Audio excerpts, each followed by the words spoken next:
আসসালামু আলাইকুম। শুনছেন সংবাদ শিরোনাম। ব্রাহ্মণবাড়িয়ায় শিশু ধর্ষণ মামলায় যুবকের যাবজ্জীবন। এখন শুনবেন বিস্তারিত। ব্রাহ্মণবাড়িয়ায় শিশু ধর্ষণ মামলায় সুমন মিয়া নামে এক যুবককে যাবজ্জীবন সশ্রম কারাদণ্ড দিয়েছেন আদালত। সেই সঙ্গে তাকে 50,000 টাকা জরিমানা, অনাদায়ে আরও 1 বছরের সশ্রম কারাদণ্ড দেওয়া হয়েছে।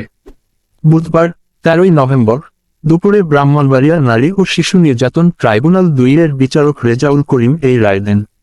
বাদীপক্ষের আইনজীবী জানান, 2021 সালের 18 জুলাই কসবা উপজেলার বিনাউটি ইউনিয়নের মজলিশপুর গ্রামে শিশুটিকে তার দাদির জন্য ডাল দেওয়ার কথা বলে সুমন মিয়া তাকে বিদ্যালয়ের শ্রেণীকক্ষে নিয়ে যায় এবং পরে তাকে ধর্ষণ করে। এ ঘটনায় শিশুটির মা আকলিমা আক্তার বাদী হয়ে 2021 সালের 19 জুলাই একটি মামলা করেন। শুনানি শেষে আদালত সুমন মিয়াকে যাবজ্জীবন সশ্রম কারাদণ্ড ও 50,000 টাকা জরিমানা অনাদায়ে আরও 1 বছরের সশ্রম কারাদণ্ড প্রদান করেন।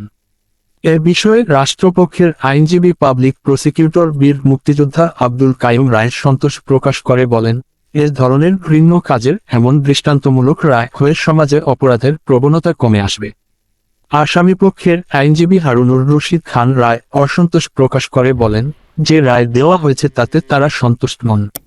এ বিষয়ে উচ্চ আদালতে আপিল করা হবে। ব্রাহ্মণবাড়িয়া 24.নিউজ।